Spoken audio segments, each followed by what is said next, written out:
"You're too old to understand dreams, Mom." The words hit harder than I expected, slicing through the warmth of our Sunday brunch like a cold draft. Drevin didn't even flinch after saying it. He just kept cutting his pancakes, as if what he'd thrown at me was casual, harmless. Across the table, Mariette leaned forward with that polished smile she wears when she's about to say something she knows will sting.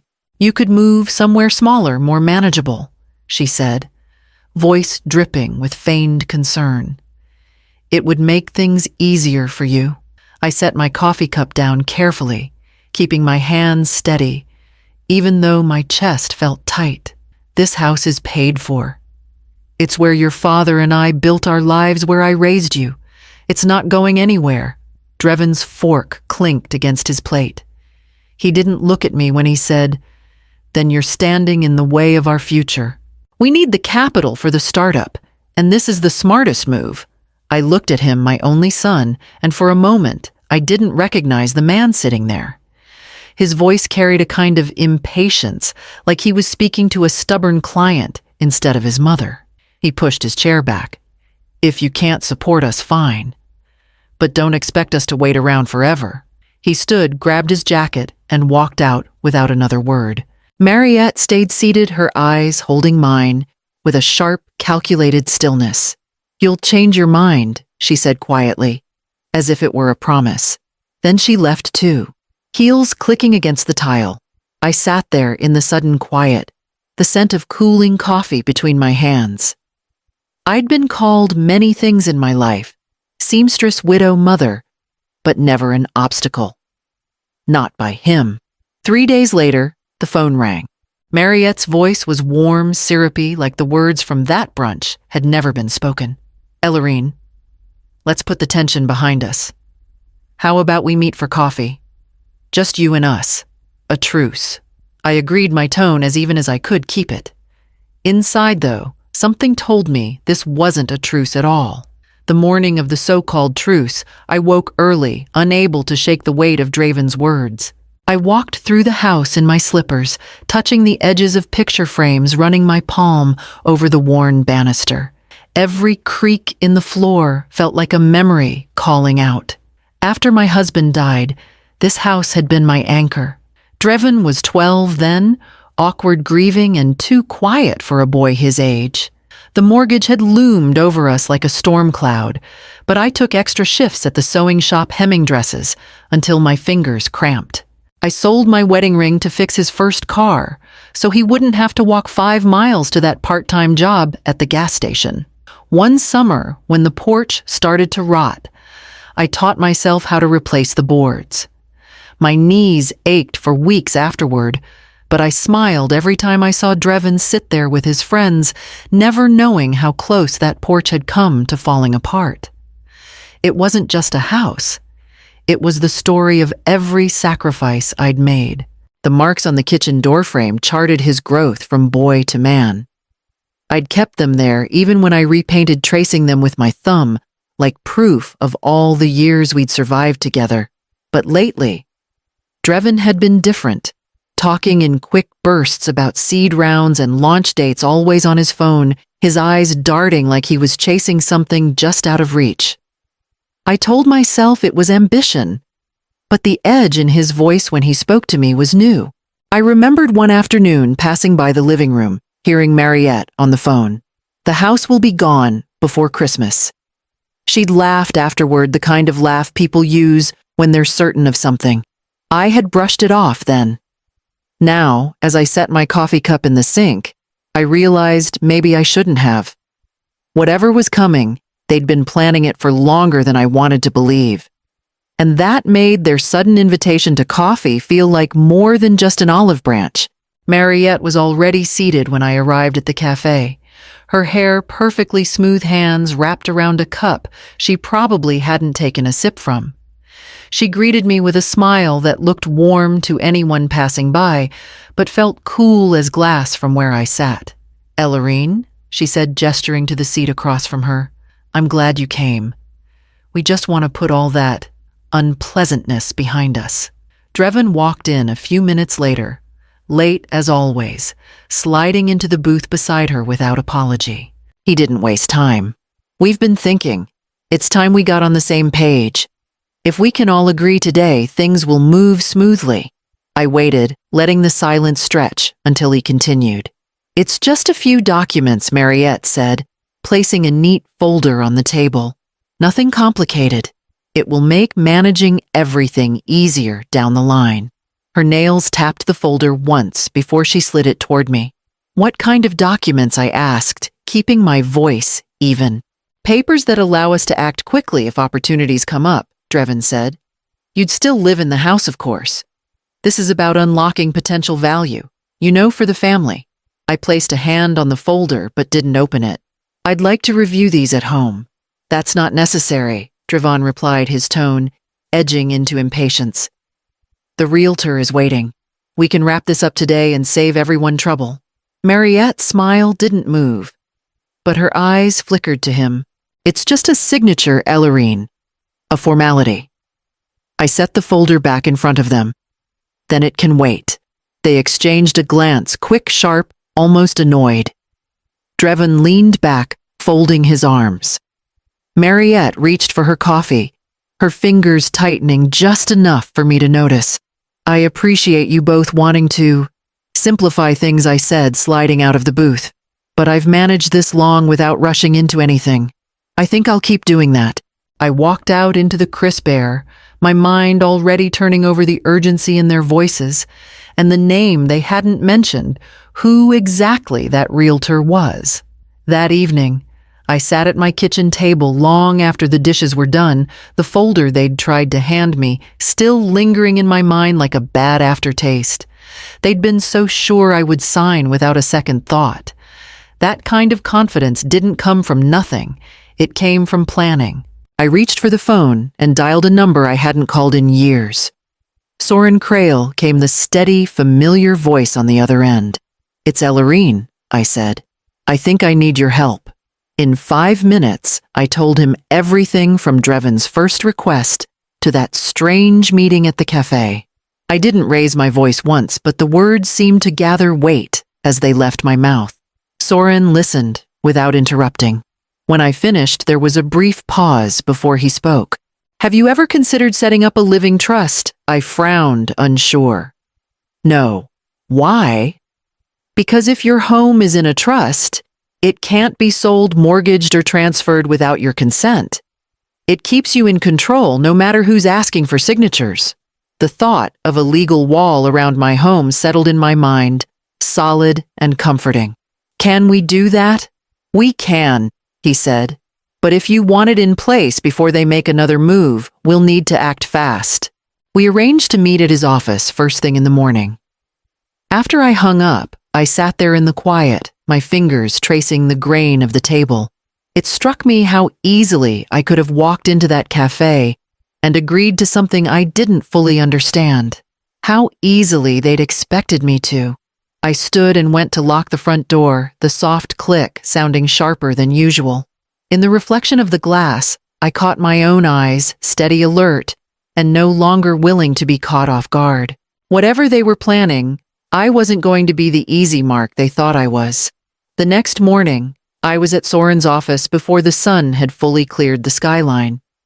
He was already there. Jacket-off sleeves rolled up a neat stack of papers waiting on his desk. "This is the trust agreement," he said, walking me through each page. "Once you sign, the house is owned by the trust, not you personally. You'll remain the trustee while you're alive, and you've named Isla as the beneficiary. That way, no one, not even Drevin, can force a sale or take out a loan against it without your approval." The pen felt heavier than it should as I signed my name page after page. By the time we were done, I felt something shift inside me, like I'd bolted the last door in a storm. Soren slid the documents into a folder and locked it in his cabinet. "Now, Ellerine, keep this to yourself. Let them think things are the same. It's better if they don't know they've already lost." On my way home, I drove past the little park where Drevin used to play as a boy. For a moment, I saw him at 10 years old, skinny legs pumping hard on the swings, waving at me like I was his whole world. The memory stung more than I expected. That afternoon, as I watered the geraniums on the porch, I saw Drevin's car roll slowly down the street. He didn't stop, but I noticed the way his eyes lingered on the house before he drove on. I let the curtain fall back into place. Inside, I brewed a fresh pot of tea and sat at the kitchen table, the air thick with the scent of bergamot. The house felt different now, not because anything had changed physically, but because I knew it was finally safe. Still, I had no illusions. Drevin and Mariette weren't the type to walk away quietly. Whatever their next move was, it would come soon, and I needed to be ready when it did. 2 days later, Mariette's number flashed on my phone. Her voice came through smooth as cream, every word dipped in false warmth. "Ellerine Drevin and I have been talking," she began. "We think it's time to start fresh. Why don't you come over Friday afternoon? We can finalize things, put all the tension behind us." I let a pause stretch long enough for her to think I was weighing it. "All right," I said finally. "Friday works." The satisfaction in her tone was almost too quick to hide. "Good. Everyone will be there. We'll make it official." When I hung up, I sat back and let the silence settle. They were inviting me into something they thought I couldn't get out of, but if they believed I would walk in defenseless, they were about to learn otherwise. I picked up the phone again, this time calling Soren. "It's happening," I told him. "Friday at their place." They said, "Finalize things." "Do you want me there?" he asked. "Yes," I said without hesitation. "Close enough that you can walk in when I call." We worked out the details, how he would wait in his car down the street, how I'd step out to make the call once I saw the full setup. He reminded me to keep my face neutral, my voice calm. That night, I lay in bed, staring at the ceiling, rehearsing what I'd say, how I'd sit, the exact moment I'd let them know the game was over. Part of me wished I could believe this was a misunderstanding, but the evidence had been stacking up for too long. By Thursday evening, I had my clothes picked out, my handbag ready, my phone charged. I knew the people waiting for me on Friday weren't coming to make peace, they were coming to strip me of what I'd built. And I was going to let them think they could. Friday afternoon, the air was heavy with the kind of stillness that makes you feel like the sky is waiting to break. I pulled up to Drevin and Mariette's house, parked at the curb, and sat for a moment with my hands resting on the steering wheel. My pulse was steady, but my mind was sharp. Every detail planned. Mariette opened the door before I even reached it. All teeth and charm. "Ellerine, come in. We've got everything set up in the dining room." Inside, the table was arranged like a small conference. 3 chairs on one side, one on the other. Sitting beside Drevin was a man in a gray suit. I didn't recognize his briefcase placed squarely in front of him. Across from him sat a woman with a leather portfolio, and the kind of poised smile that belongs to someone who sells expensive things for a living. "This is Mr. Harlan from the bank," Mariette said smoothly. "And Ms. Yates, a real estate consultant." I let my gaze drift over the neatly stacked papers in the center of the table, pens lined up like soldiers, each one angled toward me. Drevin gestured to the empty chair. "We can take care of this quickly, Mom. Just a signature, and it's done." I sat folding my hands in my lap. "And what exactly am I signing?" Mr. Harlan leaned forward, voice even. "It's a transfer agreement. It will allow us to leverage the property for immediate capital. You'll still have occupancy rights, of course." Ms. Yates nodded in support. "This is the best time to sell Ellerine. You'd be locking in top market value." Their words washed over me smooth and practiced. I gave a small nod, as though I were taking it all in. Then I reached for my phone, laying it gently on the table. "I understand," I said, my voice calm. "Let me just make one quick call before we start." I rose from my chair, stepping toward the front door, as their polite expressions began to stiffen. Outside, the afternoon light felt sharper, like every shadow was in on the secret. I walked down the short path to the curb, lifting the phone to my ear. "It's time," I told Soren. Within minutes, his dark sedan rolled up quietly behind my car. He stepped out with a leather case in one hand and a measured expression that gave nothing away. "Ready?" he asked. I nodded once, and together we walked back to the door. Mariette was standing there. When we came in, her smile faltering at the sight of him. "This is my attorney, Soren Krail," I said evenly. "He'll be joining us." The room shifted, subtle, but impossible to miss. Mr. Harlan adjusted his tie. Ms. Yates straightened her papers, and Dreven's jaw tightened. We sat again, Soren placing his case on the table and flipping the latches open with a quiet click. "Before we proceed," he said, pulling out a set of documents, "there's something you should all be aware of." He slid the first page forward. "This property is held in an irrevocable living trust. Ellarine is the sole trustee. That means she cannot be compelled, pressured, or tricked into selling. Any attempt to bypass her consent is not only void, it's illegal." The silence that followed was heavy enough to feel. Mariette's smile returned thinner this time. "We were just trying to help her make the most of her assets." Soren didn't blink. "You were trying to take what you had no right to. And now you know why you can't." I looked at Dreven, searching for something, remorse, recognition, anything. But all I saw was the frustration of a plan unraveling.